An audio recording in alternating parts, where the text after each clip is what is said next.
Et si la grande majorité des traders regardaient le marché complètement à l'envers? C'est une idée un peu folle, non? Eh bien, aujourd'hui, on va justement plonger dans le concept de la smart money. C'est une approche qui en fait prétend nous montrer ce qui se passe vraiment en coulisses, la logique cachée que presque personne ne voit. Alors pour bien saisir le truc, il faut changer complètement de perspective. Imaginez que le marché ce n'est pas des graphiques et des chiffres, mais un immense océan. Et cette citation, elle est parfaite pour ça. Cet océan, il est sans pitié pour ceux qui débarquent sans rien connaître. C'est vraiment l'idée centrale de tout ce qu'on va voir ensemble. Bon, et dans cet océan financier, il n'y a pas que des vagues, non. Il y a des habitants. Et en gros, il y a deux catégories. D'un côté, les requins. Et de l'autre, les petits poissons. Pour espérer s'en sortir, la toute première chose à faire, c'est de comprendre qui est qui, et surtout, qui mange qui. Alors, les petits poissons, eh bien, c'est la plupart des gens, les traders particuliers. On a tendance à réagir avec nos émotions, à suivre les gros mouvements qui ont l'air évidents. Et puis, il y a les requins. Eux, c'est les grosses institutions, les banques, ce qu'on appelle la smart money. Et leur grosse différence, c'est qu'ils ne se contentent pas de surfer sur les vagues. Non, ce sont eux qui les créent. D'accord. Mais alors qu'est-ce qui les fait bouger ces requins? On s'en doute, ils ne nagent pas au hasard. Ils sont en chasse. Ils cherchent quelque chose de bien précis, le véritable carburant du marché. Et ce carburant, ça s'appelle la liquidité. Alors, la liquidité, qu'est-ce que c'est? Imaginez simplement des zones où il y a une tonne d'ordres d'achat et de vente qui attendent. C'est vital pour la smart money. Pourquoi?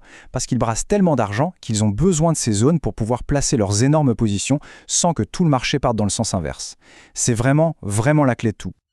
Ok, mais où est-ce qu'on le trouve, ce fameux carburant? Eh bien, la bonne nouvelle, c'est que ce n'est pas caché n'importe où. Cette liquidité, elle s'accumule toujours aux mêmes endroits. Des zones super prévisibles, en fait. C'est tout simplement là où la majorité des gens placent leurs ordres. Et ça, la smart money, elle le sait parfaitement. Ils savent très bien où les petits poissons mettent leur filet de sécurité, les fameux stop-loss. C'est presque toujours aux mêmes endroits, un peu au-dessus d'un ancien sommet ou juste en dessous d'un ancien creux. Et pouf, ces endroits se transforment en véritables piscines de liquidité, des cibles de choix pour les requins. Bon, pour suivre les requins sans se perdre, il faut une carte. La carte du chasseur en quelque sorte. Et en trading, cette carte, ça s'appelle la structure du marché.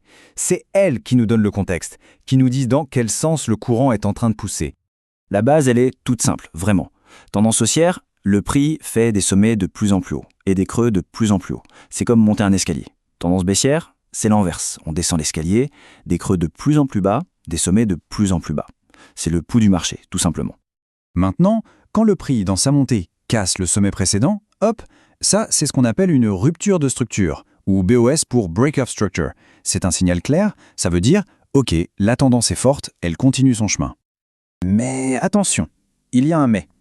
Si le prix, au lieu de faire un nouveau sommet, se retourne et casse le dernier creux important, là c'est différent. Ça, c'est un changement de caractère, ou CHOED Sech. Et ça, c'est un peu le premier craquement qu'on entend dans la coque du bateau. C'est le tout premier indice que la tendance est peut-être en train de s'essouffler et de se retourner. Ok, donc on a la carte, on sait lire la direction du courant. Super. Maintenant, il faut passer en mode détective. On va chercher des traces de pas, des empreintes, celles que la smart money laisse derrière elle quand elle intervient sur le marché. Et il y a deux types d'empreintes qui sont particulièrement intéressantes. D'abord, les blocs d'ordre. Ensuite, les fair value gaps. Voyons voir ce que c'est et à quoi ça sert. Alors un bloc d'ordre, ou OB, c'est très visuel. C'est la toute dernière bougie de vente juste avant une énorme impulsion à la hausse, ou l'inverse pour une vente. En gros, c'est la zone précise où la smart money a chargé ses batteries, où elle a placé ses ordres en masse avant d'appuyer sur le bouton. C'est leur rampe de lancement, littéralement.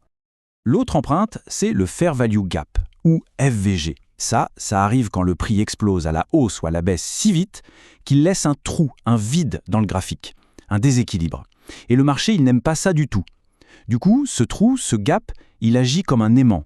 Très souvent, le prix va être attiré et va revenir plus tard pour le combler. Bon, on a nos empreintes, des blocs d'ordre, des VFG, on commence à voir plusieurs zones potentiellement intéressantes sur notre carte.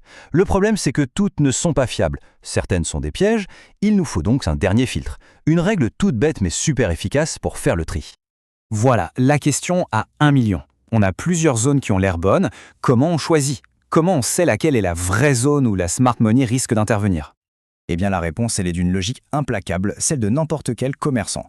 On achète en solde et on vend au prix fort. C'est tout. Et ce principe, on va l'appliquer directement à notre graphique. Sur n'importe quel mouvement, on peut tracer une ligne au milieu, à 50%. Tout ce qui est en bas, c'est la zone discount, les soldes. Tout ce qui est en haut, c'est la zone premium, le prix fort. Et donc la règle du jeu devient super simple. Si la tendance est haussière, on ne s'intéresse qu'aux opportunités d'achat qui se trouvent dans la zone discount. On attend patiemment que le prix revienne dans les soldes. Et si la tendance est baissière, c'est l'inverse. On ne cherche à vendre que si le prix remonte dans la zone premium. Fini de courir après le marché, on attend que le bon prix vienne à nous. C'est exactement comme ça que la smart money réfléchit. Parce qu'au final, il faut être lucide. Le but du jeu, ce n'est pas d'essayer de battre la smart money. C'est une bataille perdue d'avance. Non, l'idée, c'est de devenir leurs ombres, de nager dans leur sillage. Si on arrive à lire leurs cartes, à repérer leurs traces, on peut enfin commencer à trader avec eux et arrêter de se faire systématiquement prendre à contre-pied. Ce qu'on vient de voir, ce n'est pas juste une autre stratégie de trading, c'est une nouvelle paire de lunettes pour regarder le marché, pour voir ce qui se cache sous la surface. La vraie question maintenant, c'est, une fois qu'on a vu les requins, est-ce qu'on continue de nager de la même manière